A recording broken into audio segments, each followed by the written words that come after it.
నమస్కారం, welcome to I dream. ధర్మ మార్గం విత్ విజిత కార్యక్రమానికి స్వాగతం.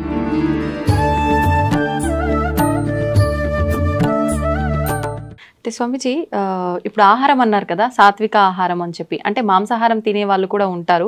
ఈ మధ్య కాలంలో అసలు మాంసాహారం తినాలని ఎక్కడ రాసి పెట్టలేదు. మాంసాహారం తినడం తప్పు, అది నిషేధం అని చెప్పి చెప్తున్నారు. మరి నిజంగా మాంసాహారం తినడం తప్పు అయితే మనకు కొన్ని ప్రాంతాల్లో దేవతలకే బలిచ్చి దాన్ని నైవేద్యంగా నివేదన చేసి తినే ఒక సాంప్రదాయం కూడా కొన్ని ప్రదేశాల్లో ఉంది. మరి మాంసాహారం నిషేధం అని ఎలా చెప్తారు? కరెక్ట్, మీరు అన్నది. దేవతలు బలి అడుగుతారు, ఆ బలి వాళ్ళకి ఇవ్వాల్సిందే. బలి ఇచ్చినారు, మళ్ళీ ఇచ్చిన దాన్ని ఇంటికి తెచ్చుకొని తింటున్న దేవుడు. అలా తెచ్చుకో, నీ జిహ్వ చాపల్యానికి దాన్ని దేవుని పేరు చెప్పి బలి ఇచ్చి నువ్వే తింటున్నా. దేవత తింటుగా. కానీ దేవత కోడిని అడిగింది, మేకను అడిగింది, దున్నపోతును అడిగింది. ఓకే, ఏ మేక, ఏ కోడి, ఏ దున్నపోతు అనేది మనకు అర్థం కాక అవి ఇస్తాను.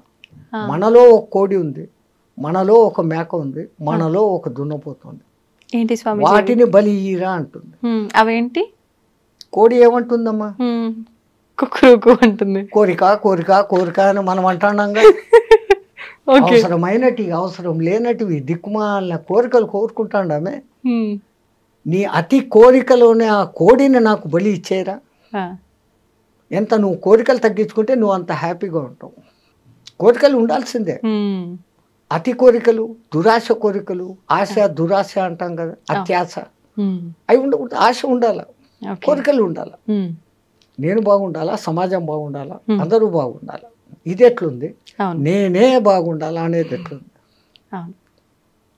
అటువంటి కోడిని నాకు బలి. ఇంకా మేక అదేమంటుంది చెప్పండి? శబ్దం చేసి చూపించాలా స్వామిజీ? మే మే మే అంటుంది. మై మై మై, నాది నాది నాది. అమ్మో, ఇంత అర్థం ఉంది. నాది కాదురా, మనది మనది అనడం నేర్చుకో. నీలో ఉన్న ఆ నాది అని అరిచే ఆ మేకను నాకు బలి. ఇంకా మీ తెలుగులో అంటారు, దున్నపోతు మీద వాన కురిసినట్లు. అవును అవును. ఎవడు ఎట్లా పోతే పర్వాలే, ఎవడు మంచి చెప్పినా వినేది లేదు, నా దారి నాది. అవును, అదే బఫెలో అంటారు కదా దున్నపోతుని ఇంగ్లీష్లో. ఇప్పుడు మనం అందరం బఫెలోలమే. అంతే అంటారా? ఎందుకంటే బఫేలోకి పోయి డిన్నర్ చేస్తాం కదా. కరెక్టే కదమ్మా. ఆడ ప్లేట్ ఎత్తుకొని పిచ్చకాడలాగా కూర వేయి, పప్పు వేయి, సాంబారు వేయి అని అడుక్కుంటా తినేది, నిలబడి నడుచుకుంటా తినేది. దున్నపోతులే కదా ఆ పని చేసేది. మనం ఏం చేస్తాం, శుభ్రంగా కూర్చొని ఇంకో పీట ఎత్తుగా వేసి, భోజనానికి ఎత్తు పీట వేసి, మనం చాప మీద కూర్చొని దాన్ని 3 సార్లు సంప్రోక్షణ చేసి దేవునికి అర్పించి ప్రసాదంగా తింటాం. అది తినే పద్ధతి. అన్నం తినేటప్పుడన్నా ప్రశాంతంగా కూర్చోకుండా వాటితో మాటలు, ఈయనతో మాటలు, ఆడొక చెంచా ఈడొక చెంచా, ఏం తిండేది? మాకు టైం లేదు కదా. ఒకసారి అడిగాడు ఒక ఆయన, ఏం నాయనా ఇంత లేటుగా వచ్చినావు? బఫేకి పోయి వస్తున్నావు. అవును, నువ్వు బఫేల్లో పోయి వచ్చినావు, బఫేల్లో అయ్యి వచ్చినావు. ఏం స్వామి అన్నాడు. మళ్ళీ బఫేలో చేసే పని నువ్వు చేస్తాడు. అది పోతా పోతా గడ్డి కనపడిందంటే తింటా పోతానే ఉంటావు. సో ఆ లక్షణాలు కావు నీలో ఉన్న ఆ అలసత్వము, అవికారత్వము. అటువంటి దున్నపోతు నీలో ఉంది. నువ్వు దున్నపోతు కాదు, మనిషివి. నీలో ఉన్న ఆ దున్నపోతుని మాకు బలి దేవతలు కొడతారు. వాళ్ళు కోరుకున్న అసలు బలి అది. మనం జిహ్వ చాపల్యానికి నోరై మసాలా పక్కింట్లో ఎవడో వండాడు, మనం వండాలి. ఇంకా కొంతమంది వాడి కోడికూర తినాలని ఉంది, ఇంట్లో తినకూడదు అని అన్నారంటే వాడికి ఆ రోజు పూనకం వచ్చేస్తుంది. అమ్మోరు నన్ను అడిగారు 2 కోళ్ళు ఇయ్యి అని. ఇంకా చచ్చినట్లు అమ్మోరు అడిగారు, కోళ్ళు ఇస్తారు. ఇచ్చినాడంటే వీడి ఇంటికి తెచ్చుకొని దాన్ని జుట్టు పీకి, కోడి పీకి, అది చచ్చేటప్పుడు అది ఎంత బాధపడుతూ వస్తుందో ఆ బాధే మనకి ఇప్పుడు శాపాల. ఈ దిక్కుమన్న కొత్త కొత్త రోగాలు, ఈ ప్రకంపనాలు, ఈ ప్రకృతి ప్రకోపాలు వచ్చేదానికి కారణం ఆ జంతు ఘోష. మరి ఇప్పుడు సాత్విక ఆహారం అంటే మొక్కలకు కూడా ప్రాణం ఉంటుంది కదా గురూజీ, అది కట్ చేసిన తర్వాత దాన్ని కూడా చంపినట్టు అవదా? మేక కాలు ఇంచేసి కోసుకొని తిన్నాం, మేకకు మళ్ళీ కాలు వస్తుందా? రాదు. మీరు చెట్టు నరికేయండి, చిగురు వస్తుంది మళ్ళీ. దేవుడు మనకి ఇచ్చాడు ఇది. ఇప్పుడు మాంసాహారం తినే జంతువులను మనం ఏం పేరు పెట్టి పిలుస్తాం? క్రూర జంతువులు అంటున్నాం. అవును. కూరలు ఉన్నాయి దానికి, దాని పేగుల డిస్టెన్స్ తక్కువ. అది ఒకసారి తిన్నాక 4-5 రోజుల వరకు దానికి అరగదు.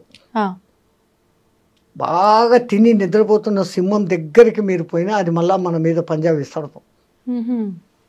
అది ఫుల్లీ సాటిస్ఫైడ్. దానికి ఆ తిండి దేవుడు ఇచ్చాడు. ఓకే. దాన్ని క్రూర జంతువు అని పిలుస్తుండవు. మరి నువ్వు తింటున్నప్పుడు నువ్వు ఎవడివి? నువ్వు క్రూరుడివే. అవును. రెండవది, మాంసాహారం వండేటప్పుడు దాంట్లో దిక్కుమాలిన మసాలాలన్నీ వేస్తారు ఆ కంపు రాకుండా. ఈ మసాలాలు మనలో తమో గుణాన్ని రజోగుణాన్ని పెంచుతాయి. బాగా కారం తినండి, కంట్లో నీళ్ళు వచ్చేంత కారం తినండి. ఎవడో ఒకడు ఒక మాట అనగానే హై నన్ను అంటావా అంటారు, వెంటనే వస్తుంది కోపం. వస్తుంది. ఈ కోప ప్రకోపాన్ని కామ ప్రకోపాన్ని పెంచేది కారణం మనం తింటున్న ఆహారం. తో మనకు దేవుడు ఈ కాయగూడ్లు పండ్లు ఎన్ని ఇచ్చాడు. మీరు అన్నట్లు నిజంగా దాంట్లో కూడా ప్రాణం ఉంది, కానీ దాంట్లో మళ్ళీ చిగురించే శక్తి ఉంది. దీంట్లో అట్లా లేదు. అది ఒకసారి చచ్చిపోయింది, ఇంకా మళ్ళీ అది బతకదు అది. అయితే ఇప్పుడు మనం తీసుకునే ఆహార ప్రభావం వల్లే మనకు వచ్చే ఈ ఆరోగ్యానికి సంబంధించిన ఇబ్బందులు అనుకున్నాం కదా స్వామీజీ. మరి ఇప్పుడు చాలా వరకు మనం చేసుకున్న కర్మలను బట్టి మనకు ప్రతిదీ వస్తుంది అంటాం కదా. అంటే కొంతమంది ఎటువంటి ఆహారం తీసుకున్నా కూడా మంచిగా ఉన్న వాళ్ళు ఉంటారు. అన్ని రకాలుగా మంచి పూర్తి హెల్తీ ఫుడ్ తీసుకున్న వాళ్ళు కూడా అనేక రకాల ఇబ్బందులకు గురవుతుంటారు. వాళ్ళ కర్మలను బట్టి ఉంటుంది. ఓకే. గత జన్మ కర్మానుసారం వాళ్ళకి ఏం జరగాలనో అది జరుగుతుంటాయి. ఓకే. అయితే స్వామీజీ ఇప్పుడు ఈరోజు పేపర్లో మీరు చూసి ఉంటారు, యాంటీబయాటిక్స్ ఎక్కువగా ఇస్తున్నారు జంతువులకు, అవి త్వరగా గ్రో కావాలని, ఎక్కువ బరువు తూగాలని. అవి ఆ బయోటిక్స్ దాని మాంస కణాలలోకి చేరి మనం తింటున్నప్పుడు ఆ యాంటీబయాటిక్స్ మనకి నెగటివ్ రోగాలు తెచ్చేదానికి కారణభూతమైతాండాయని సైంటిస్టులు చెప్తాండారు. ఓకే. ఓకే. అంటే మాంసాహారం తినకుండా ఉండడమే ఉత్తమం. సరే, ఒక్కటి మీకు మాంసాహారం ఇష్టమే, ఆ జంతువులు తిన్నట్లే మేక పులి తిన్నట్లే, మేకను పులి తిన్నట్లే పచ్చి తినండి ఒకసారి. అమ్మా, అలా ఎలా సాధ్యపడుతుంది? బస్ హోగా, వెగటు పుట్టేస్తుంది ఒక్కసారి పచ్చిది మీరు తినగలిగినారు. ఒకవేళ 1 అరకిలో తిన్నారు అంటే 3 రోజులు అనారోగ్యంతో బాధపడతారు. It will not digest. దాన్ని చండాలంగా ఉడకబెట్టి దాంట్లో ఏందేందో మసాలాలు వేసి మిగిలితే మళ్ళీ ఫ్రిడ్జ్లో పెట్టి 2వ దినం వేడి చేసి ఇట్లాంటి ఫుడ్లన్నీ తినడం మూలంగానే మన మెటబాలిజం, టైం క్లాక్ అన్ని దెబ్బతింటాడు. కొన్ని ప్రాంతాల్లో పచ్చి మాంసం తినే మానవులు కూడా ఉన్నట్టుగా మనం చూస్తుంటాం. వాళ్ళు హ్యాబిచ్యువేటెడ్, వాళ్ళకు తరతరాలుగా వాళ్ళ జీన్స్ అది ఉంది. ఓకే. మనము తరతరాలుగా భారత రామాయణ కాలాల నుంచి ఆ ఋషిమునులు అందరూ కూడా సాత్విక ఆహారమే. అంతెందుకమ్మా, ఇప్పటికిప్పుడు భూమి మీద నీళ్లలో కాదు, నీళ్లలో తిమింగలాలు ఉంటాయి. భూమి మీద ఉండే అత్యంత బలమైన ఎత్తైన జంతువు ఏది? ఏనుగు. ఇంకా 2వది ఖడ్గమృగం. అది పరిగెత్తా వచ్చి ఒక వ్యాన్ గుద్దిందంటే వ్యాన్ 3 పల్టీలు కొట్టి ఎగిరిపోతుంది. ఆ 2 తినేటి ఏంటి? గడ్డి. బలము తినే మాంసాహారంలో లేదు. కాయగూరలలో ఉన్నంత విటమిన్లు, ఖనిజాలు, లవణాలు మాంసాహారంలో లేవు. అన్నిటికన్నా విచిత్రము, ప్రపంచంలో ఏ జంతువు ఉడకేసి తినడంలే, అవి కంటద్దాలు పెట్టుకోవడంలే, చోటు మిషన్లు పెట్టుకోవడంలే. ఈ దిక్కుమాలనోడే పెట్టుకుంటున్నాడు. ఎందుకు అంటే ఉడకేసి తింటున్నాడు, సహజమైన తిండి తినడంలే. అందుకే ఇప్పుడు సహజ ఆహారము, పండ్లే తినండి, జ్యూసులే తాగండి, మళ్ళా పాతకాలం టైటిల్లోకే వస్తున్నాం. దునియా goal high, Phir K ఉదర్ co he ఆ జాయేగా, మళ్ళీ అక్కడికే వస్తున్నాం. అయితే ఇప్పుడు ఆహారము మీరు చెప్పినట్టుగా ఆహారం పాతకాలంది రావటమే కాకుండా ప్రతిదీ కూడా వస్త్రాల దగ్గర నుంచి పాత్రల దగ్గర నుంచి ప్రతిదీ పాతకాలంవి మళ్ళీ ఇప్పుడు వస్తున్నాయి కదా స్వామీజీ. తప్పదు. ఇప్పుడు పంచకట్టు మళ్ళీ పెద్ద ఫ్యాషన్. అవును. ఎవడో సినిమాలో హీరో కట్టుకున్నా అంటే ఇంక అందరూ అయితే అంతే. ఈ గొర్రెదాటుడు వ్యవహారం వదిలిపెట్టి ఇంకోటితో కంపారిజన్ వదిలిపెట్టాలి ఫస్ట్. నేను నేనుగా ఉంటాను, నా వరకు నేను ఉంటాను, నేను బాగుంటే లోకము బాగుంటుంది, ఆ ఫీలింగ్తో ఉండగలగాలి. రెండవది న్యాచురల్గా ఏది వస్తుందో దాన్ని యాక్సెప్ట్ చేసుకోవాలి. పరమాత్ముడు ఒరే జాగ్రత్త పడు అని ముందు కొంచెం సైట్ తగ్గిస్తాడు, వెంటనే కంటద్దాలు షాపు పోతాం, కళ్ళు పెట్టుకుంటాం, పండ్లు ఊడగొడతాడు, పండ్ల డాక్టర్ దగ్గర పోతాం, కొత్త పండ్లు కట్టుకుంటాం, వినకుండా చేస్తాడు, చెవిటి మిషన్లు పెట్టుకుంటాం. అన్నిటికన్నా ముందు ఆయన ఇచ్చే లెటరు తెల్ల జుట్టు, వెంటనే డై కొట్టుకుంటాం, అక్కడనే డై మొదలైంది మన డై. సో ఈవిడు ఎక్కడ మన మాట వినడం లేదు, నేను ఎత్తుకొని అక్కడ చెప్పడు, ఇంకా ముందు 3-4 సార్లు చెప్పాడు, అన్ని అవకాశాలు అయిపోయినాయి, వినుకోకపోతే ఇంకా డైరెక్ట్గా ఎత్తుకొని.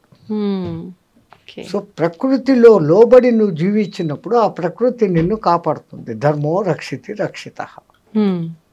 మనం ప్రకృతికి విరుద్ధంగా పోతున్నాం, చెట్లు కొట్టేస్తున్నాం, అడవులను నరికేస్తున్నాం, అడవుల్లోని జీవాలు ఊరి మీద పడతాయి. ఓ పులి ఊరి మీద పడింది, అది ఎందుకు పడింది? అది ఉన్న ప్రదేశాన్ని నువ్వు కట్టేసి ఇల్లు కట్టుకున్నావు, అది ఎక్కడికి పోవాలి? దానికి స్థలం లేకుండా చేస్తున్నావు.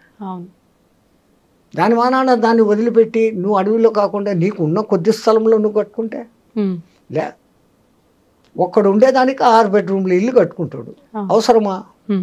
మరి ఇవన్నీ ప్రకృతికి విరుద్ధంగా జరుగుతున్నప్పుడు భగవంతుడు అంటే ఆపే ప్రయత్నం చేయాలి కదా. ఒక్కొక్కసారి ఆ భూకంపము అనేది భూమాత క్షమయా ధరిత్రి, భరిస్తుంది భరిస్తుంది భరిస్తుంది. అమ్మ కూడా అమ్మ అమ్మ అని 10 సార్లు పీకుతాడు, ఒకసారి పీకుతుంది కదా.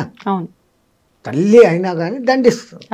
అట్లాగనే ఆ భూమాత భరించి భరించి భరించి ఇది ఈ జీవహింస, ఈ తవ్వకాలు, ఈ దమనకాండ అంతా చూసి చూసి చూసి ఏ రోజో ఒకరోజు కొంచెం అట్ట కదిలిద్దిస్తాడు, 2 సెకండ్లు కదిలితే చాలు, అంతా అతలాకుతలం, జై శ్రీరామ్ హో జాతా.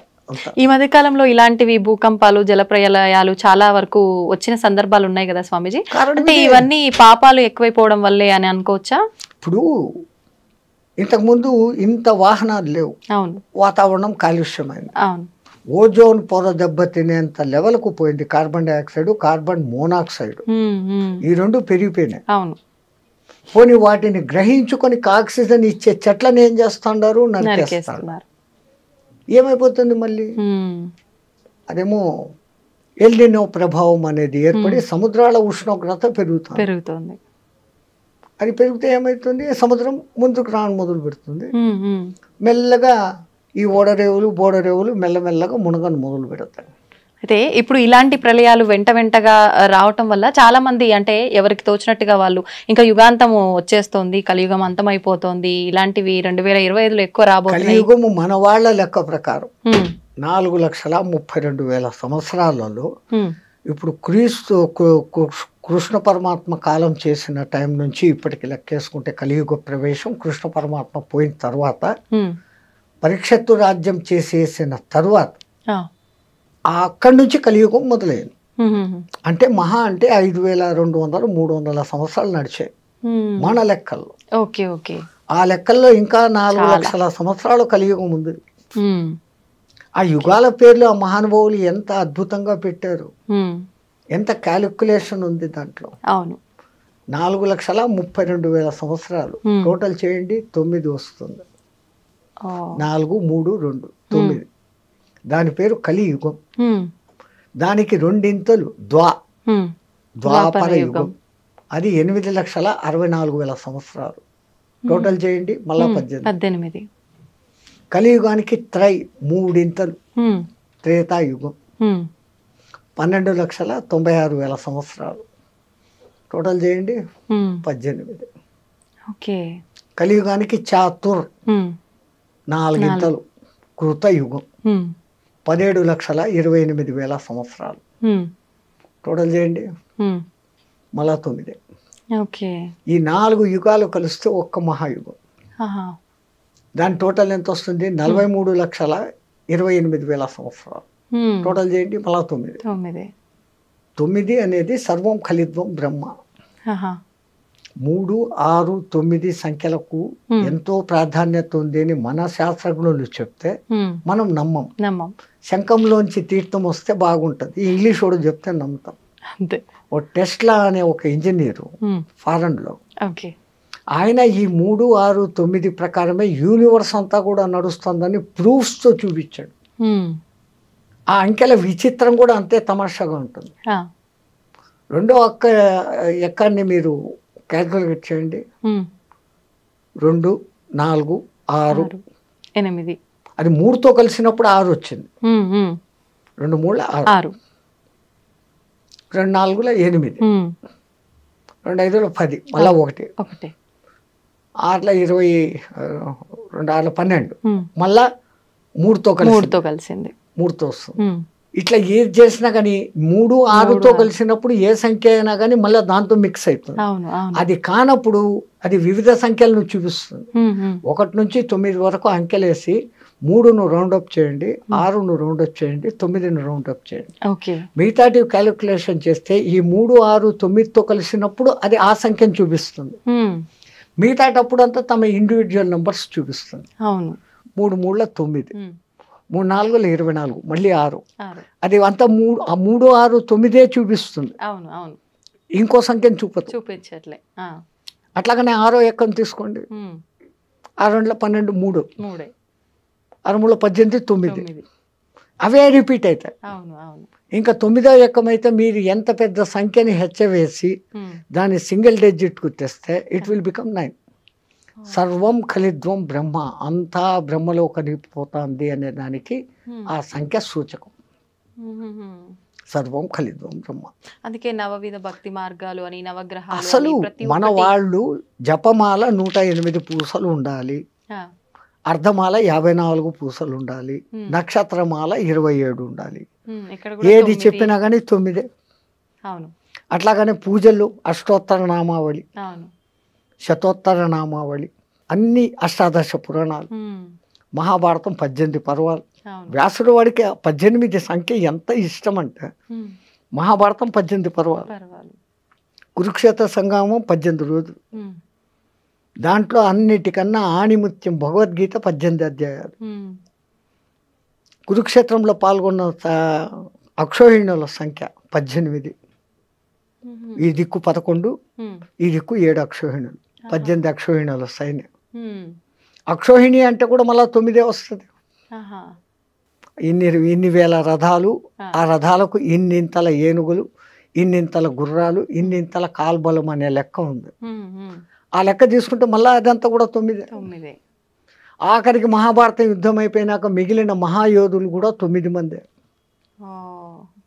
అంటే ఇదంతా ఒక ప్రణాళిక ప్రకారం జరుగుతుందా స్వామీజీ? Universe moving along the calculation of 369. మీరు ఆయన టెస్లా గారి పుస్తకాలు రెఫరెన్సులు చూసి మీరు వచ్చింది కదా ఇప్పుడు ఈ గూగుల్ దాంట్లో చూసినారంటే ఆయన దాని గురించి ఇచ్చిన వివరణ బ్రహ్మాండమైన వివరణ. ఈవెన్ పిరమిడ్ నిర్మాణంలో కూడా 3 6 9ల కనెక్షన్ ఉంది. అంతెందుకు మన శ్రీచక్రం, అమ్మవారి శక్తులు 5, అయ్యవారి శక్తులు 4, 5 4 9. అసలు గురుపూసలు 108 పెట్టి ఒకటి గురుపూస అని పెడతారు, జపం చేస్తామంట. చేస్తే ఏమొస్తుంది అని అంటారు. ఇప్పుడు మన బతుకులంతా ఎక్కడుండే 27 నక్షత్రాల్లో ఉన్నాయి. ఒక్కొక్క నక్షత్రానికి 4 పాదాలు, 27 × 4 108. మనం 12 రాశుల్లో 9 గ్రహాల మధ్య బతుకుతాను. ఒక గురువు దగ్గర సరైన మంత్రదీక్ష తీసుకొని జపం చేస్తే నీ రాశి దోషాలు, నక్షత్ర దోషాలు, గ్రహ దోషాలు పోతాయి అనే దానికి ఆ సంఖ్యను పెట్టి ఆ అర్థంతో పెట్టినారు. అయితే ఇప్పుడు ఎవరికి తోచినట్టు వాళ్ళు ఇప్పుడు ఇలా వీడియోల రూపంలో ఎవరైనా చెప్పింది పట్టించుకొని ఆ మంత్రం కానీ శ్లోకం కానీ ఎవరికి వారంటే పలానా ప్రాబ్లంకి ఈ మంత్రం పారాయణ చేయండి, జపం చేయండి అని చెప్తూ ఉన్నారు. అలా ఎవరికి వాళ్ళు చేసుకుంటున్నారు గురు ఉపదేశం లేకుండా. అది నిజంగా ఫలిస్తుందంటారా స్వామీజీ? దాని ఫలితం చాలా లేట్ అవుతుంది. గురు ద్వారా తీసుకోబడినప్పుడు నేను ఇప్పుడు గురు ఛత్ర ఛాయలో ఉన్నాను, నాకు ఒక గురువు ఇచ్చినాడు అన్న ఒక సగం బలంలో ఎంట్రీ అవుతుంది. అవును, పుస్తకాలు చూసేసి ఎవడో టీవీలో చెప్పేశాడు అది వినేసి చేసుకుంటే అది కాదు. గురుమంత్రం ఇవ్వడము ఎంత విధానం పెట్టారు మన పెద్దలు. ముందు వాడు మంత్రం తీసుకునేకి అర్హుడా కాదా అనే దానికి ఆ కాలంలో కొంతకాలం నా దగ్గర సేవ చేయి, ఆ తర్వాత నీకు దీక్ష ఇస్తాననే వాళ్ళు గురువులు. ఊరికి ఇచ్చే వచ్చి ఏదో 10,000 డబ్బులు తీసుకో దక్షిణ, ఇన్ని పండ్లు బట్టలు తీసుకో, ఇచ్చే మంత్రం అంటే ఇచ్చేస్తుంటారు. అందున నీకే దేవుడు ఇష్టమో అడిగి ఆ మంత్రం ఇస్తుంటారు. అట్లా జరగదు ఆ కాలంలో. అసలు ప్రశ్నోపనిషత్తులో ఎంత అద్భుతంగా చెప్పాడమ్మా. గర్గముని కొడుకు, గౌతముని కొడుకు, ఒక రాజు కొడుకు, ఇట్లా 6 మంది మహర్షులు అడవిలో పిపిలాద మహర్షిని వెతుక్కుంటూ వస్తారు. ఆయన కనపడినాక దండ ప్రమాణాలు చేసి చేతికి దర్భలు ఇస్తారు. ఆ కాలంలో అది సవిత్ప్రాణి అయిపోవాలని. వాళ్ళకేం కావాలా? ఆవులు, గడ్డి, ఈ 2 కావాలి. ఎవరు నాయన మీరు అంటే, నేను ఫలానా ఆయన కొడుకు, నేను ఫలానా. అమ్మ అంత గొప్ప వాళ్ళ కూర్చోండి అని వాళ్ళకి ఆర్ఘ్యపాదాలు ఇచ్చి, ఏంటి నన్ను ఎత్తుకుంటే ఎక్కడికి ఎందుకు వచ్చారు? వాళ్ళు అంటారు, మాకు కొంచెం అనుమానాలు ఉన్నాయి, మా తండ్రులను అడిగాం, వాళ్ళు మాకు తెలీదు, ఆ పిప్పిలాదుడు తప్ప ఇంకెవడు చెప్పేవాళ్ళు లేడు, మీరు ఆయన్ని పోయి పట్టుకోండి అన్నాడు, మేము వెతుక్కొని వచ్చాం, మాకు ఆ సమాధానాలు కావాలా. రావడం, సమాధానాలు అడగడం, నేను చెప్పడము, అంతేనా? గురు శిష్య సంబంధం లేకపోతే కాదు. కొన్నాళ్ళు నా దగ్గర సేవ చేయండి, ఆ తర్వాత మీ అనుమానాలు ఏదో అడగండి. ఒక బాంబు వేశాడు అక్కడ, నాకు తెలిస్తే చెప్తాను అన్నాడు. 1 సంవత్సరం నా దగ్గర సేవ చేయండి, సేవ చేసినాక మీ ప్రశ్నలు అడగండి, నాకు సమాధానం తెలిస్తే చెప్తాను. మనం ఈ కాలం వాళ్ళం ఏమనుకుంటాం? సంవత్సరం సేవ చేస్తాం, అడుగుతాం, నాకు తెలుదురా అన్నాడంటే మన గతి ఏం? సంవత్సరం పాయా. మన మెంటాలిటీ ఇదే. వాళ్ళు ఆజ్ఞాపించండి గురుదేవ, ఏం చేయమంటారు? నువ్వు ఆవులు మేపకరా, నువ్వు సమిధలు తీసుకురా, నువ్వు గోశాల శుద్ధం చేసి సంథింగ్ డ్యూటీలు చెప్పేస్తున్నారు. వీళ్ళు డ్యూటీల్లో సర్వనిమగ్నం అయిపోయినారు. సంవత్సరమైన సంగతి కూడా తెలియదు. ఒక దినం సాయంత్రం 4 గంటలకు వాళ్ళంతా ఆవులు మేపుకొని అంతా వచ్చి కూర్చున్నప్పుడు, నాయన స్నానం చేసిరండి, మీరేదో ప్రశ్నలు అడుగుతామన్నారు కదా. ఆ సంవత్సరం అయిపోయిందా గురువాడు? అయిపోయింది అన్న. ఇలా స్నానం చేస్తారు, వచ్చినారు, మీ ప్రశ్నలు ఏదో అడగండి, నాకు తెలిస్తే చెప్తాను. మళ్ళీ మొదటిది, వీడు అసలు నా దగ్గర పనిచేసే అర్హుడా కాదా, ఈ సంవత్సరంలో వాని మెంటాలిటీ ఏంటి, వాని మనోక్షేత్రం శుద్ధమైందా లేదా. మనస్సు అనే పొలం, క్షేత్రం శుద్ధం చేయిందా, వీడు అర్హుడు అని ఆయన కనిపిస్తాడు. అప్పుడు అంటాడు. కానీ రెండోసారి నాకు తెలిస్తే చెప్తాను అని చెప్పడం, నాకే తెలుసు అన్న గర్వం ఎవరికి ఉండకూడదు. అప్పుడు అంటాడు, ఒకడు అడుగుతాడు, ఈ జీవుడు రాకేంటి, పోకేంటి, చంద్ర మార్గం ఏంటి, సూర్య మార్గం ఏంటి, ధూమ మార్గం ఏంటి, అసలు పురుషులలో షోడశ పురుషుడు అంటాడే ఎవడు అతను, ఇట్లాంటి మహత్తరమైన ప్రశ్నలు మళ్ళీ వేస్తాడు. ఇంకా అదంతా పెద్ద విషయం. ఈ సంగతి ఎందుకు చెప్తున్నానంటే, ఒక గురువు ముందు శిష్యుణ్ణి శోధన చేస్తాడు. ఇప్పుడు ఫీజులు తీసుకొని స్కూళ్ళల్లో కూర్చొని జీతాలు తీసుకొని 30 మందిని వేసేసి మేకమందలాగా చెప్పి ఇడిచిపెట్టడం కాదు. అప్పుడు ప్రతి ఒక్కడు వింటున్నాడా లేదా, వానికి అర్థమైందా లేదా, వాడు ఏ స్థాయిలో ఉన్నాడో వానికి ఆ స్థాయిలో నేర్పించు, తనంత వాడిని తనకన్నా మించిన వాడిని చేసేవాళ్ళు ఆ కాలంలో గురువులు. ఇంకా వాడు మంత్రదీక్షకు అర్హుడు అనుకున్నప్పుడు ఏకాంతానికి తీసుకుని వెళ్ళి ఒక బట్ట వాని చెవు మీద వేసి, ఆ చెవులో గురుమంత్రం 3 సార్లు మీ చేత చెప్పిస్తాడు. ఎందుకంటే అక్షర దోషం లేకుండా పలుకుతున్నాడా, లేకుంటే ఏదైనా అక్షర దోషంతో పలుకుతున్నాడా. అక్షర దోషం ఉంటే ఏమవుతుంది స్వామీజీ? ఏమన్నా దోషమా మళ్ళీ? అది చాలా దోషం. మరి ఇప్పుడు మాలాంటి వాళ్ళమంతా తెలిసి తెలియక ఎవరైనా మంత్రం చెప్పగానే మాకు ఎలా తోస్తే అలా చదివేస్తున్నాము. అది మన పూర్వీకులు చాలా జాగ్రత్త పరులమ్మా.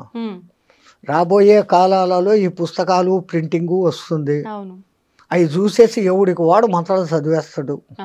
ముద్రా రాక్షసం జరుగుగా కానీ ఒక శాపం పెట్టేస్తున్నారు, ప్రింటింగ్ మిస్టేక్.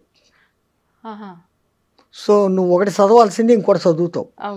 నువ్వు 1000 సార్లు 1,00,000 సార్లు చదివినా అది నీకు సిద్ధించదు. ఒక్కొక్కసారి ఉల్టా కూడా చూపించేస్తుంది ప్రభావం. ఒక ఉదాహరణ, ఇంద్రుని సభలో త్వష్ట ప్రజాపతి కొడుకు ఒకడు ఉండేవాడు. వాడి పేరు త్రిశూరుడు. పేరుకు తగినట్లు వానికి 3 తలకాయలు. ఒక తలకాయతో వేదం చదివేవాడు, ఒక తలకాయతో సురా తాగేవాడు, అమృతం తాగేవాడు. రాక్షసుల సహవాసంతో ఒక తలకాయతో సారాయి తాగేవాడు. ఇంద్రుడు ఎన్నోసార్లు నువ్వు త్వష్ట ప్రజాపతి కొడుకురా, ఇదేం దుర్మార్గం బుద్ధి, తాగకూడదు ఆడు ఇనుకోలే. ఇంద్రుడు 3 తలకాయలు నరికేశాడు.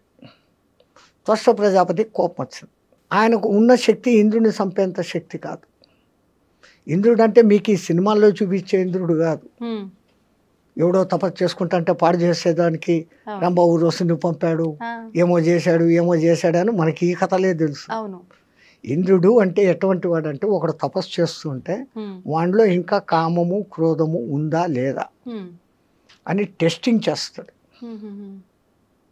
ఆ టెస్టింగ్లో వాడు ఓడిపోయినాడు అంటే వాడు పూజ అర్చన చేస్తున్న ఏ దేవునికైతే తపస్సు చేస్తున్నాడో వాడి దగ్గరికి పోయి వాడిలో ఇంకా కామ క్రోధాలు పోలే, ఇప్పుడే వరం ఇయ్యద్దు, హీఈస్ నాట్ ఫిట్ అని చెప్పే డ్యూటీ ఆయనది. ఇప్పుడు మాలాంటి వాళ్ళ ప్రతి ఒక్కరు చేసే పూజల్లో కూడా ఇలానే జరుగుతుందంటారా? ఇంకా వినండి, ఇది ఆయన తనకున్న శక్తులన్నిటినీ ధారపోసి ఒక యజ్ఞం చేసి ఒక మహారాక్షసుడిని పుట్టించాడు, వృతాసురుడు అనేవాడిని. వృతాసురుడు నీకు మంత్రం చెప్తా, దాన్ని 7 రోజులు నిత్యపారాయణ చేయి, నీకు ఇంద్రుని చంపే శక్తి వస్తుంది అని. ఆ మంత్రం ఏందో చెప్పు అంటాడు. ఇంద్రశత్రువు వివత్వ స్వహ అంటాడు ఆయన. అర్థమేంటి? శత్రువు అయిన ఆ ఇంద్రుడు నా చేత చచ్చిపోగాక అని దాని అర్థం. కానీ ఆ రాక్షసుడు చదివేటప్పుడు ఇంద్రశత్రువు వివత్వ స్వహ అన్నాడు, దీర్ఘం తీశాడు అంతే. ఇంద్రశత్రువు వివత్వ స్వహ, ఇంద్రశత్రువు వివత్వ స్వహ. ఈ 2వ పదానికి అర్థం ఏమైంది? ఇంద్రుని శత్రువు అయిన నేను నాశనమైపోదును కాక. అట్లాగనే వృతాసురుడు ఇంద్రుని చేతిలో చచ్చిపోయాడు. స్వామీజీ, ఇప్పుడు ఈ తరం వాళ్ళలో చాలా వరకు ఆధ్యాత్మిక భావన కానీ దైవ చింతన కానీ చాలా వరకు తగ్గుముఖం పడుతుందని చెప్పాలి. ఒకవేళ ఎవరైనా పూజలు చేసినా భక్తిని ప్రదర్శించినా కూడా అది ఒక ఆడంబరం లాగా మనం ఎంత స్తోమతగా చేశాము అనే దానిపైన శ్రద్ధ ఉంటుంది తప్ప ఎంత భక్తితో చేశాము అనే దానిపైన శ్రద్ధ ఉండట్లేదు. నిజంగా అసలు ఎలా ఉండాలి ఈ ఆధ్యాత్మిక భావన అనేది? ఈ తరం వాళ్ళు ఆధ్యాత్మిక భావనలోకి మార్గంలోకి రావాలంటే మన నిత్యం చేసే విధి విధానాలన్నీ ఏ రకంగా ఉంటే బాగుంటుంది? ఈ మైకులు, ఈ కరెంటు లేనప్పుడు ఉన్న భక్తి వేరే, ఈ మైకులు వచ్చినాక వేరే. మైకులు వచ్చిన కొత్తలో కూడా గణపతి నవరాత్రులు 9 రోజులు ఆ గణపతి పాటలు తప్ప రెండోది ఉండేది కాదు. అవును. ఇప్పుడు దిక్కుమాలిన ఇంగ్లీష్ పాటలు, సినిమా పాటలు అన్నీ పెట్టి పారేస్తున్నాం. జాగరణం అని చేసే శివరాత్రి, జన్మకో శివరాత్రి అని చెప్పే శివరాత్రి, ఆ రాత్రి అంతా సినిమాలు చూస్తూ గడుపుతా ఉన్నారు. అవును. పెద్దవాళ్ళు పెట్టిన ఇంటెన్షన్ వేరే. జన్మకో శివరాత్రి అని ఎందుకన్నారు? ఈ శివరాత్రి అయిన మరుసదినమే నువ్వు ఉంటావో లేదో గ్యారంటీ లేదు, మళ్ళా ఇంకో శివరాత్రి చూస్తామనే దానికి ఛాన్స్ లేదు. అందుకని ప్రతి శివరాత్రిని ఈ జన్మకో శివరాత్రి అన్నట్టు చేసుకో. ఉదయం నుంచి ఆహారం తినకుండా ఉండి రాత్రంతా దైవనామ స్మరణతో గడుపుతూ మేలుకొని మరుసదినం 12 గంటలకు ఉద్వాసన. అట్లాగనే మన వాళ్ళు ఏకాదశి ఉపవాసాలు పెట్టించారు. అది వాళ్ళు ఎంత దూరపు ఆలోచన అంటే సంపూర్ణమైన సైన్స్ ఉంది. ఇప్పుడు ఒక జపాన్ శాస్త్రవేత్త 36 అవర్స్ ఫాస్టింగ్ అనే ఒక విధానాన్ని కనిపెట్టి నోబెల్ ప్రైజ్ తెచ్చుకున్నాడు. ఏకాదశి ఉపవాసం అదే కదా, ద్వాదశి ఉద్వాసన అంటాం. ఏమైతుంది? 36 అవర్స్ అంతే. 36 అవర్స్ మీరు ఎప్పుడైతే ఫాస్టింగ్లో ఉంటారో మీ మెటబాలిజం తనను తాను రెక్టిఫై చేసుకుంటూ మీలో రెసిస్టెన్స్ కెపాసిటీని పెంచే గుణాలు దానికి వచ్చేస్తాయి ఆటోమేటిక్గా. ఓకే. ఈ విషయం మన వాళ్ళు కనిపెట్టే పండుగలకు నువ్వు మధ్యలో ఈ ఉపవాసాలు ఉండు అన్నారు. ఇంకో అర్థం కూడా ఉంది. ఆవాసం అంటే వాని పక్కనే కూర్చోవడం అనే అర్థాన్ని తీసుకొని వీళ్ళు టిఫిన్లు కాఫీలు అన్నీ లాగిచ్చేస్తూ దీనికి ఎప్పటికీ రెస్ట్ ఇవ్వకుండా పోతే వీడి శరీరం తొందరగా శిథిలమవుతారు. అంత దూరదృష్టితో మన వాళ్ళు అసలు పండుగలు అని పెట్టడంలోనే ఎంత అర్థము. మీ తెలుగు మాటలు మహా గొప్పవి తల్లి. పండుగ చేసుకో, నిన్ను నువ్వు పండుగ చేసుకో. చెట్టులో ముందు మొగ్గ తొడుగుతుంది, మొగ్గ ఉండొచ్చు రాలిపోవచ్చు. మొగ్గ పువ్వు కాదు, పువ్వులోనే రాలిపోవచ్చు. పువ్వు పిందెగా మారుతుంది, పిందెగా రాలిపోవచ్చు. కరెక్ట్. కాయ అవుతుంది, కాయ రాలిపోవచ్చు. పండుగ అయ్యేదానికి ఎంత శ్రమ ఉందో నీ జీవితాన్ని నువ్వు పండుగ మార్చుకో. ఆ అర్థంతో పెద్దవాళ్ళు పండుగ అని పెట్టారు. మనం పండుగ చేసుకుంటే ఇంకా పొద్దు హాలిడే, లేని పిండి వంటలంతా పొద్దు నుంచి సాయంత్రం దాకా తినడమే, సినిమాలకు పోవడమే. ఇది ఎట్లయిపోయింది. ఎక్కడ జరుగుతుంది పొరపాటు అంటే, పెద్దవాళ్ళు మన సాంప్రదాయం ఇది, ఇలాగే ఉండాలా అని వాళ్ళు కూడా చెప్పక, ఏందో ఆ పథకాలు చింతాడు, మేము అనుభవించాము, మా వాళ్ళు జాలిగా అన్నా ఉండని, అరే పండగకు నీ ఇష్టం వచ్చినట్లు ఉండరా అనేసి పెద్దవాళ్లే ఫ్రీనెస్ ఇస్తాడు. తప్పు ఎక్కడ జరుగుతుందంటే, ముందు తల్లి తండ్రి వీళ్ళు మామూలు విద్యావంతులే కాకుండా ఆధ్యాత్మిక పరంగా ఒక తల్లి ఉన్నప్పుడు, ఒక జిజియాబాయి శివాజీని తయారు చేసింది, ఒక యశోద కానీ ఇంకోళ్ళు కానీ కృష్ణుని తయారు చేసింది. తల్లి ఇంట్లో మొదట, అందుకే హోమ్ డిపార్ట్మెంట్ అంటాం, ప్రధానికన్నా హోమ్ డిపార్ట్మెంటే పవర్ఫుల్. హోమ్ డిపార్ట్మెంట్ బాగుంటే అన్నీ బాగుంటాయి. అట్లాంటిది ఈ కాలపు తల్లుల బాధ్యత, పిల్లవాళ్ళలో భక్తి బీజాలు కూడా నాటాలి. ఇప్పటి నుంచే భక్తి ఎందుకు, రిటైర్డ్ అయినాక చూసుకుంటాం. రిటైర్డ్ అయ్యేంత వరకు నువ్వు ఉంటావా? సరే ఉన్నా, అప్పుడు ఆ మంత్రాలు, స్తోత్రాలు, ఉపవాసాలు శక్తి నీ మెటబాలిజంలో ఉంటుందా? ఇప్పటి నుంచి అలవాటు చేసుకుంటే నీ బాడీ ఆ రోజుకు కూడా అక్కడే సహకరిస్తుంది. అందుకే విద్యాభ్యాసం చేసేవాడికి మన వాళ్ళు 4 వ్యవస్థలు పెట్టారు.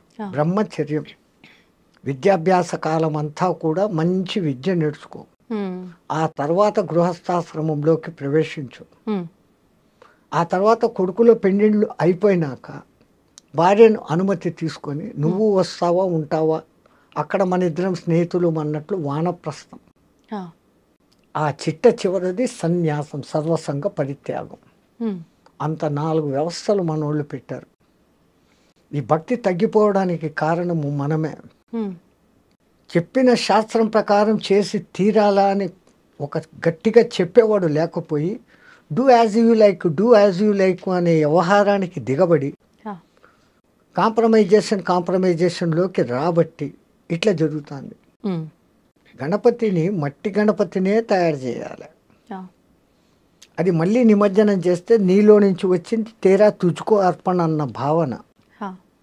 అట్లానే శివార్చనలు చేస్తే బంకమన్నుతో నది పక్కనే శివార్చన లింగం చేసి నీళ్లు పోస్తూ ఉంటే అది మళ్ళీ కరిగిపోయి మళ్ళీ నదిలో కలిసిపోతుంది. నీది నీకే అర్పణం అన్న భావన. ఇంతింత అర్థాలతో మన వాళ్ళు పెట్టినారు. ఇప్పుడు యాక్రిలిక్ లింగాలన్నీ సెటప్ చేసి దానికి లింగాభిషేకాలు, పూజలు, దీపారాధన. ఆ బర్త్డే పొద్దు 50 బర్త్డే అంటే 50 దీపాలు వెలిగించి 50ని ఊది పారేసి కేక్ కట్ చేసుకొని తింటాడు. మనది దీపాలు ఆర్పే సంస్కృతి కాదు, దీపాలు ముట్టించే సంస్కృతి. పూర్వీకులు ఏం చేసేవాళ్ళు, ఒకవేళ రాజవంశాల్లో వాళ్ళు వీళ్ళు బర్త్డేలు చేసుకోవాలంటే వాడు ఎన్నో బర్త్డే అయితే అన్ని గుళ్ళల్లో అన్ని దీపాలు వెలిగించి రావాలి. దీపం జ్యోతిపర బ్రహ్మ దీవెన సాధ్యతే సర్వస్వం దీపం సర్వతమోవహ అని దానికి చెప్తూ ఆ దీపం వెలిగించాలి. ఒకప్పుడు సూర్యభగవానుడు మునిగిపోతా అయ్యో నేను పోతా ఉండనే, రాత్రి చీకటి అయిపోతే ఈ జనాలంతా ఏమవుతారు అనుకుంటే ఓ చిన్న దీపం చెప్పిందంట, డోంట్ వరీ డోంట్ బాదర్, నేనున్నాను, నువ్వు బోట్ రెస్ట్ తీసుకో, రేపు పొద్దున రానిందంట. ఇంత చిరు దీపం చాలు కదా ఈ గది అంతని వెలిగించేదానికి. ఆ దీపం వెలిగించుకునే దాంట్లో ఎంత అర్థం మనోళ్ళు పెట్టారు మీకు చెప్పే ఉంటాను, మళ్ళీ చెప్తాను. ఒక దేశంలో కొంచెము మంచి జ్ఞాని అయినా కానీ అప్పుడప్పుడు తిక్క ప్రశ్నలు వేసే రాజు ఒకడు ఉండేవాడంట. ఈ జనాలకందరికీ సభలో ఉండే వాళ్ళకు భయం, వీడు ఏ పొద్దు ఏ తిక్క ప్రశ్న వేస్తాడో, సమాధానం చెప్పకపోతే జైలు, కొరడా దెబ్బలు, రాజు ఏమనేకి లేదు. అట్లా బిక్కుమంటా అన్న ఒక దినము ఈయనకి తిక్క ప్రశ్నలు వేసే మూడు వచ్చింది. సభలో అందరూ జాగ్రత్తగా వినండి, నాకు 3 అనుమానాలు వచ్చాయి, దాన్ని తీర్చాల. వీళ్ళ గుండెల్లో రాయబడింది, వీడు ఏం అడగబోతాం, 3 ఒకటి కాదు, ఒకటి అడిగితేనే చెప్పలేం. అడగండి మహారాజా అన్నారు, ఇంకేం చేయలేక. దేవుడు ఎక్కడ ఉన్నాడు, దేవుడు ఎటువైపు చూస్తూ ఉంటాడు. నేను ఈ ప్రశ్న అడిగి మీరు సమాధానం చెప్పేటప్పుడు దేవుడు ఏమి చేస్తూ ఉంటాడు? ఈ మూడింటికి సమాధానాలు చెప్పండి. ఎవడు చెప్తాడు? పోయింది మన బతుకులు అయిపోయినాయి అనుకున్నాడు. అప్పుడు రాజు ఇట్లా ఏళ్ళు తిప్పి తన ఆస్థాన పండితుకు ఏళ్ళు చూపించాడు. నువ్వు చెప్పు అన్నాడు. వాడు ఇంకా పండితుడుగా తెలివైనవాడు. రాజా ఏమన్నా సామాన్య ప్రశ్నలా అడగంగానే చెప్పేసేదానికి 2 రోజులు టైం అయింది, ఈ లోపల కూడా మర్చిపోతాడులే అనుకున్నాడు ఈయన. 2 రోజులు కాకపోతే 3 రోజులు టైం తీసుకో, 3వ రోజు నువ్వు చెప్పాల్సిందే. ఈయన అప్పుడు సభ అయిపోయింది, ఇంటికి వెళ్ళాడు, దిగులుగా కూర్చున్నాడు. ఆయనకు రోజు పాలు పోస్తే గొల్ల పిల్లవాడు ఒకడు, 12 ఏళ్ళ పిల్లవాడు, ఆయన వచ్చాడు, పాలు తీసుకున్నాడు. మహారాజా ఎప్పుడు దేదీప్యమానంగా మీ ముఖం వెలిగిపోతుంది, ఈ టైంకి మీరు 20 మందికి సత్సంగం చెప్పేవాళ్ళు, నేను పాలు పోసేసి బయట కూర్చొని వినేవాడిని, ఇప్పుడు ఎందుకు మీ ముఖం డల్గా ఉందని. ఏందో నా సమస్యలు లేరా పో అన్నాడు. అయ్యయ్యో నాతో చెప్పచ్చు కదా. అంటే మా రాజు ఉన్నాడు తిక్కలోడు, ఇట్లా 3 ప్రశ్నలు అడిగాడు, ఏం చెప్పి సవాలా? ఏంటి ఆ ప్రశ్నలు? నీకెందుకు రా, ఇన్ని రోజులు మీ సత్సంగం వింటాను స్వామి, ఏమో చెప్పండి అన్న. ఈ ప్రశ్నలు అడిగినట, దేవుడు ఎక్కడ ఉంటాడు, ఏ దిక్కు చూస్తూ ఉంటాడు, ఆయన ప్రశ్న అడిగి నేను సమాధానం చెప్పేటప్పుడు ఏం చేస్తుంటాడు, ఈ 3 చెప్పాలంటారా?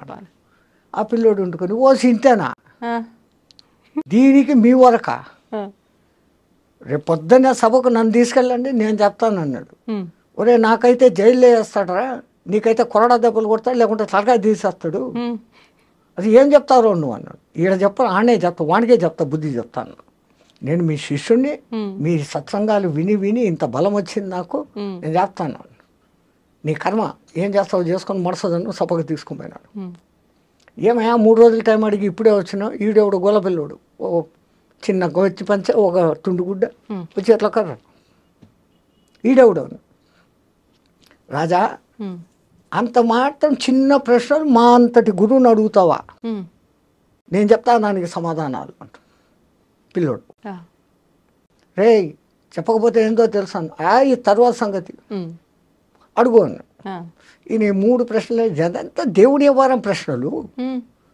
మరి దేవుని ప్రశ్నలు అడిగేటప్పుడు ఇంత ఒక దీపం వెలిగాల, ఇంత ప్రసాదం పెట్టాలా, పాలన్నా పెట్టాలి కదయ్యా అన్నాడు.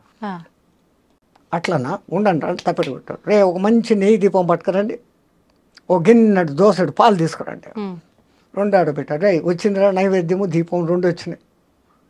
ఇప్పుడు మళ్ళీ అడుగు ఏందో నీ ప్రశ్న, దేవుడు ఎక్కడ ఉంటాడు అని. నీ ప్రశ్నకు సమాధానం చెప్తా కానీ నేను ఒక ప్రశ్న అడుగుతాను, దానికి సమాధానం చెప్పాను. నేను ప్రశ్న అడుగుతాను, నువ్వు ప్రశ్న అడుగుతావు ఏమరా, చెప్పు, నువ్వు పండితునివి కదా చెప్పు అన్నాడు. ఏందో అడుగు, ఈ పాలలో నెయ్యి ఎక్కడుంది అన్నాడు. అంటే నువ్వు గొల్లోనివి నీకు తెలియదా, దాన్ని ముందు పెరుగు చేయాలా, ఆ పెరుగుని చిలకాల, వెన్న వస్తుంది, వెన్నను కరిగేయాల, నెయ్యి వస్తుంది. అంటే ఈ పాలలో నెయ్యి ఉంది కదా, ఉంది అన్న, ఏడుంది అన్నాడు. పాలంతా ఉందిరా అన్నాడు. అట్లే దేవుడు నెయ్యిలాగా పాలలాగా ఈ ప్రపంచం అంతా ఉన్నాడు. దేవుడు ఎక్కడ ఉన్నాడు అనే దానికి సమాధానం దొరికింది. రాజుగారి బుర్ర పనిచేసింది. ఓ అమ్మో ఇది ఎవడో తక్కువడు కాదు. ఇంకా 2వ దొరుకుతాను, దీనికి ఏం చెప్తాడు, దేవుడు ఏ దిక్కు చూస్తున్నాడు రా రాజా, ఇప్పుడు వెలిగించినామే ఈ దీపం, దీని కాంతి ఏ దిక్కు పోతుందో చెప్పు అన్నాడు. దీపపు కాంతి అన్ని దిక్కులా పోతుంది అన్నాడు. దేవుడు చూడని దిక్కు లేదు, అన్ని దిక్కులా చూస్తున్నాడు. ఇంకా ఈయనకి టెన్షన్ వచ్చేస్తుంది. అని ఇది ఎట్లా చెప్తాడు ఇప్పుడు, నేను ప్రశ్న అడిగేటప్పుడు నువ్వు ఏం చెప్తావో, నువ్వు సమాధానం చెప్పేటప్పుడు ఆయన ఏం చేస్తుంటాడో చెప్పాలా. మరి 3వ ప్రశ్న తెలుసు కదరా మళ్ళా చెప్పమంటావా అని. అదే నాకు ఒక అనుమానం, నువ్వు ఇంత గొప్ప పండితునివి, ఎక్కడైనా అడిగేవాడు కింద చెప్పేవాడు పైన ఉండాలి కదా, నీకు ఆ జ్ఞానం లేదా అన్నాడు. అట్లనా అనేసి పీట వేసుకొని ఈయన కింద కూర్చొని రా సింహాసనం ఎక్కువ పైన కూర్చొని చెప్పు అన్నాడు. ఈడు సింహాసనం మీద గొల్లోడు కూర్చున్నాడు. ఇప్పుడు చెప్పు ఏందో ఆ ప్రశ్న అన్నాడు. మళ్ళా అడుగుతావు ఏందిరా, నేను ఈ ప్రశ్న అడుగుతున్నప్పుడు నువ్వు సమాధానం చెప్పేటప్పుడు దేవుడు ఏం చేస్తున్నాడు, ఇదే చేస్తుంటాడు, గొల్లోని సింహాసనం ఎక్కించినాడు, రాజుని నేల మీద కూర్చోబెట్టినాడు. అసలు దాంట్లో మర్మం ఏమంటే చంచలమైన ఈ మనస్సులోకి గురుమంత్రం అనే పెరుగు వేసినప్పుడు అది చంచలత్వం పోయి స్థిరమవుతుంది. ఓకే. ఆ స్థిరమైన స్థితిలో నీ తపన అనే కవ్వం వేసి చిలికినప్పుడు అది వెన్నగా మారుతుంది. ఈ తపన తపస్సుగా మారినప్పుడు ఆ వెన్న కరిగి నెయ్యి అవుతుంది. ఈ నెయ్యి కరిగి ఇంకోటి అయ్యేది ఛాన్స్ లేదు. బూడిద నెయ్యి రెండు ఒకటే. బూడిదను మీరు ఎన్నిసార్లు కాల్చినా అది ఇంకో రూపు ధరించదు. నెయ్యిని ఇంకా ఎన్నిసార్లు కాల్చినా అది ఇంకో రూపు ధరించదు. చిట్ట చివరికి నెయ్యిగా మారిపోవడం, ఒక స్థిరత్వాన్ని పొందడం. పాలలో స్థిరత్వం లేదు, అది పెరుగు అవుతుంది. పెరుగు పెరుగులో నుంచి వెన్న వస్తుంది. వెన్న కరిగి నెయ్యి అయినాక ఇంకేమీ లేదు. అది దాని అర్థం. అట్లాగానే దీపం ఏ దిక్కు చూస్తుంది అన్నది. అసలు ముందు దీపం ఏంటి?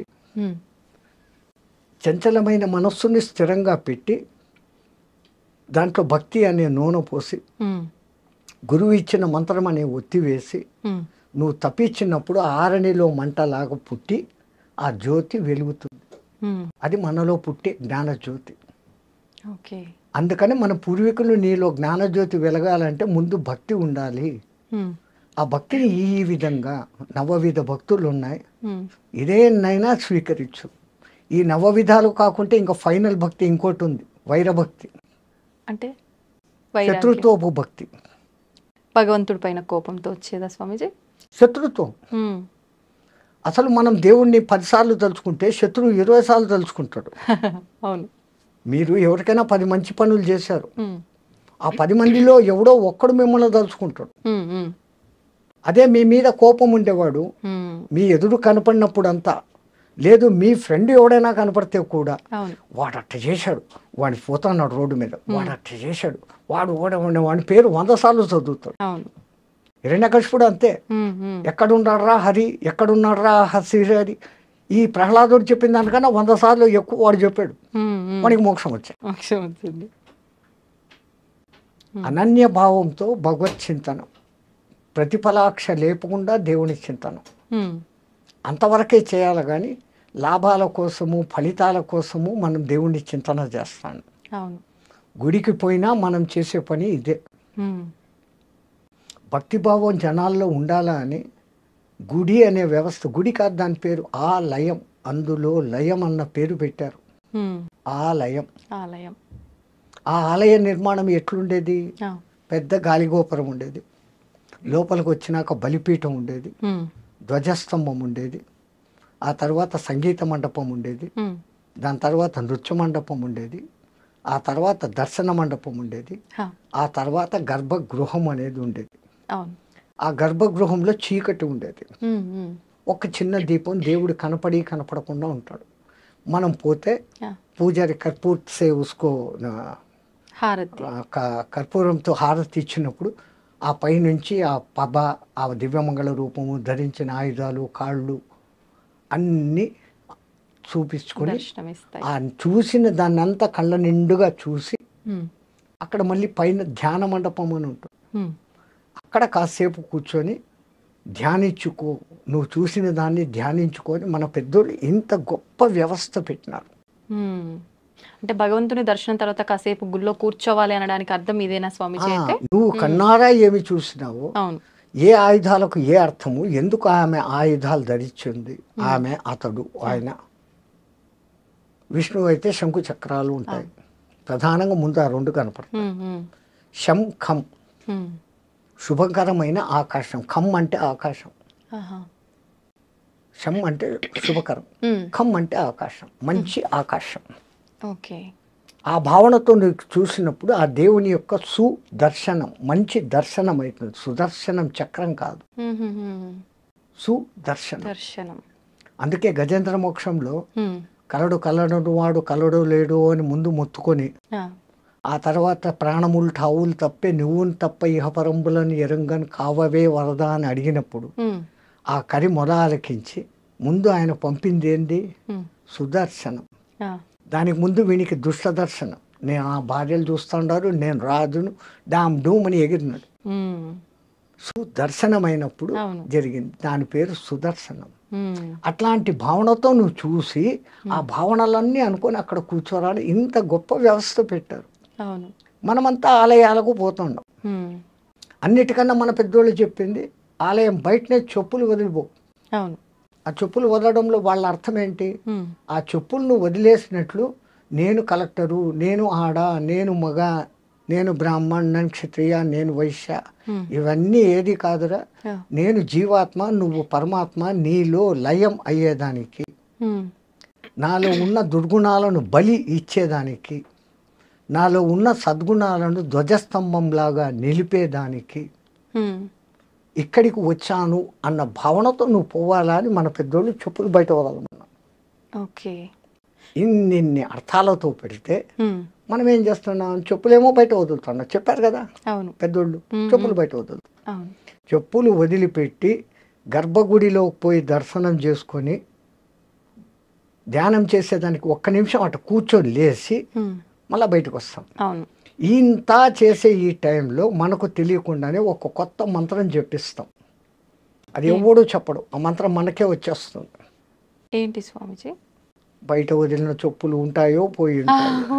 కొత్త చెప్పులు మొన్ననే కొనుక్కున్నా. అదే కదా ఈ తిప్పలే. అవును. మళ్ళా వాడు అక్కడ 2 రూపాయలు అడుగుతాడే అని ఆడిచ్చాం. అవును. ఎన్నో గుర్తుగా బండ కింద చెట్టు కింద దాపెడతాం. ఆ దిక్మాలను 2 రూపాయలు వాడికి కూడా ఇచ్చేది బుద్ధిలే. అవును.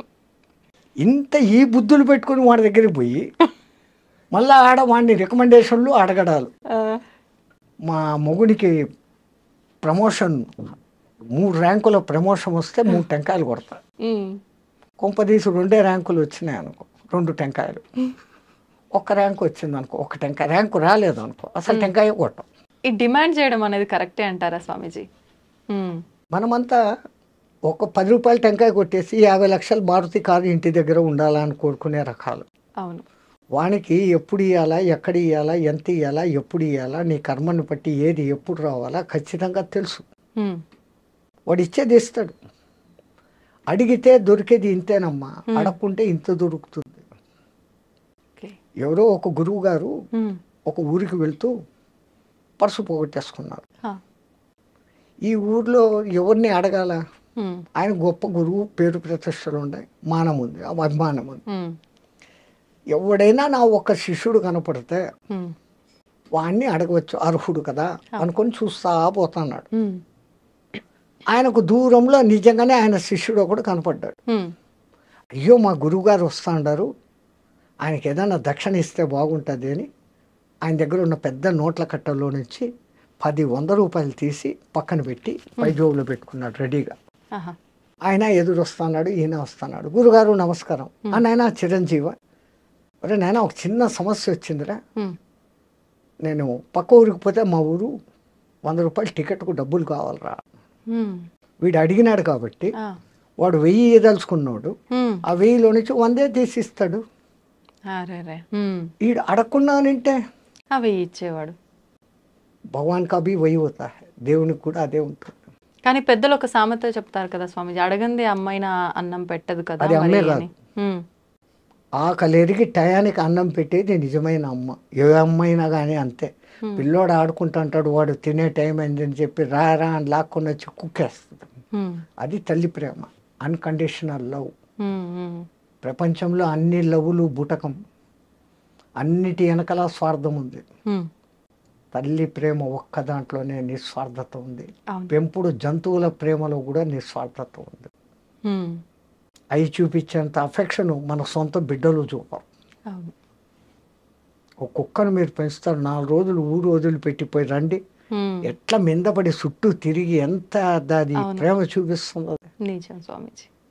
మన పిల్లలు ఏం చేస్తారు? ఏం తెచ్చినావు నాన్న? బొమ్మలు తెచ్చినావా, చాక్లెట్లు తెచ్చినావా, బిస్కెట్లు తెచ్చినావు, బట్టలు తెచ్చినావా? Um, exchange, love exchange, money. Um, but unconditional.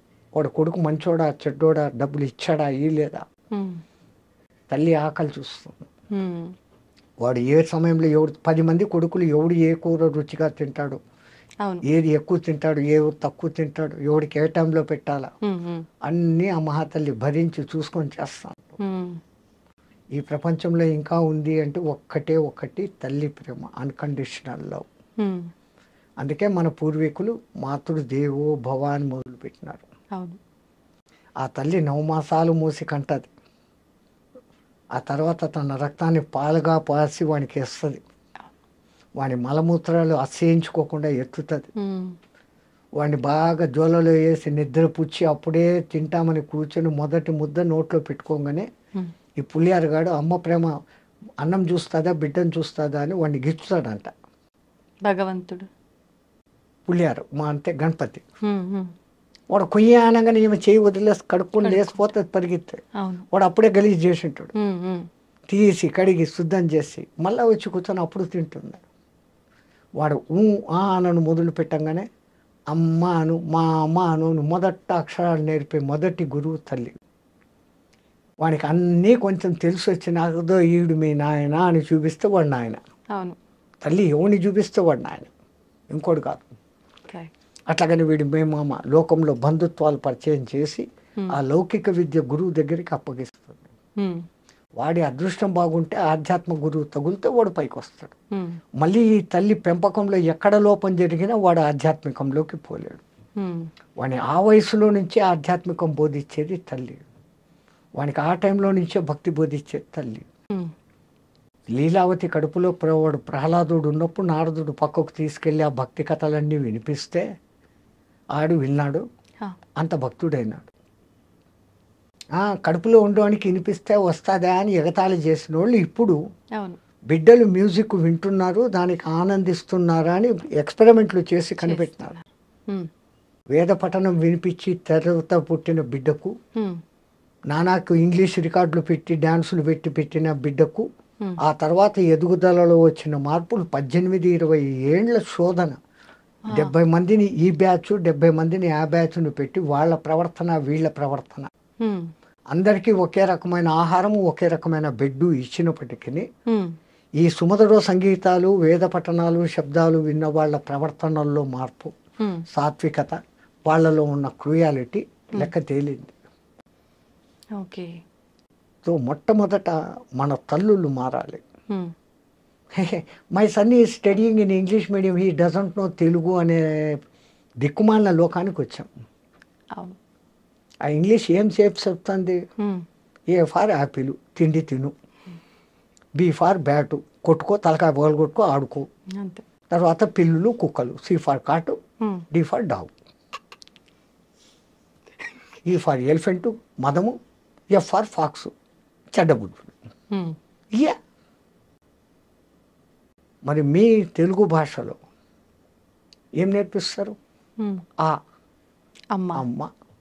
వాడు అప్పుడప్పుడే స్కూల్కి పోయేవాడు అమ్మ నుంచి దూరంగా. అమ్మ పేరు వినగానే వాడి మనసు ఎంత ఆనందిస్తుంది. ఆ తర్వాత ఆవు, ఈ ఇల్లు,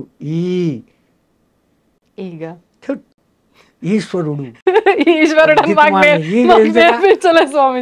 అదే వచ్చింది పుస్తకాల్లో మార్పు. అంటే విద్యా వ్యవస్థ ఈశ్వరుడు లేదు, విద్యా వ్యవస్థ ధ్వంసం. వాళ్ళకు నేర్పించాల్సింది గణపతి మంత్రము ఇట్లాంటివి. కాకపోతే ఇది లౌకికము అనే దిక్కుమాల ప్రజాప్రభుత్వం ఏర్పడి ఆ ఇతర మతాలు వాళ్ళ భాషల్లో పడి మేము అది చదవం, మేము ఇది చేయం. వందే మాత్రం పాడేదానికే పెద్ద యుద్ధం చేస్తుంటారు. జనగణమన పాడమంటే అది మేము పాడమంటూ ఉంటారు. ఇక్కడ ఇది మత వ్యవస్థ కాదు, నీకు సరైన విద్య. జనగణమన మన దేశంలో ఉన్న అన్ని రాష్ట్రాల పేర్లు కలిసి వచ్చేటట్లుగా పెట్టి అటువంటి భారతమాత బిడ్డను నేను అని చెప్పుకునేదానికి ఉంది అది జనగణమన. అసలు మనకు జాతీయ గీతం వందే మాత్రం కావాల్సిందే. జనగణమన వేసి వచ్చింది. అక్కడనే దిక్మాలిన రాజకీయాలు, భ్రష్టమైందంతా అక్కడి నుంచే. దానికి ముందు ఇంగ్లీష్ వాడు ఉన్నప్పుడు ఇంతో అంతో బాగానే ఉండేవాడు. గురుకులాలను ధ్వంసమేం చేయలే. ఇంగ్లీషు ముందు జాస్తి తీసుకురావాలి, వాని అవసరం. నీకు ఉద్యోగం రావాలంటే ఇంగ్లీష్ నేర్చుకో అని చెప్తున్నాడు వాడు. ఈ ఉద్యోగాల కోసం వాడి దగ్గర చచ్చినట్టు ఇంగ్లీష్ నేర్చుకున్నాడు. వేదం చదవద్దు అని వాడు కమెంట్ చేయలేదు. వాడు బండి కింద నీళ్లు, అదేమంటారు, చాప కింద నీరు, చాప కింద నీళ్లు లాగా ఏం అనకుండానే ధ్వంసం చేసేసినాడు. డబ్బు ఆశ చూపించి మనం దానికి పడిపోయినాం. కానీ అంటే ఆలోచిస్తే ఒక రకంగా ఇప్పుడు శాస్త్రాలు, వేదాలు, పురాణాలు తెలుసుకుంటే మనకు ఒక మంచి జ్ఞానం వస్తుంది. కానీ ఇప్పుడున్న పరిస్థితుల్లో ఉద్యోగము, మన అవసరాలకు నేను చెప్తున్నాను, పొట్టకూటికి ఇంగ్లీష్ నేర్చుకోండి, మీ భాషను మర్చిపోకండి. అసలు అవమానకరమైన విషయం ఏంటమ్మా, ఎవడైనా ఇంకో దేశస్థుడు వచ్చి నీ దేశ భాష ఏదే నన్ను అడిగితే నేను సిగ్గుతో తల వంచుకోవాలి. నా తెలుగు, నా తమిళ్, నా కన్నడం, నా మరాఠీ, నా కేరళ, నా మలయాళం, నా బెంగాలీ, నా అస్సామీ, ఎవడు ఇదే అంటున్నాడే తప్ప నా దేశ భాష అని చెప్పుకునేకి లేదు. అంతటి మహత్తరమైన సంస్కృతము మనం మర్చిపోయినాం. కంపల్సరీ మస్ట్ అండ్ షుడ్ సంస్కృతం నేర్చుకోవాలి. కష్టము అనుకున్నాను. ఆ సంస్కృతానికి బిడ్డ హిందీ. దేశాన్ని ఒక్క బంధంలో నిలబెట్టగలిగింది అదొక్కటే. దేశ భాష లేదు మనకు, పేరుకుంది హిందీ అని, కానీ ముందు ఇంగ్లీష్లో రాస్తాడు, మళ్ళీ వాడిని లోకల్ భాషలో రాస్తాడు. ఆ హిందీని ఎన్నో మూల ఇంత సన్న అక్షరాలతో రాస్తాడు, చీమల్లాగా కనపడకుండా వ్యవస్థ.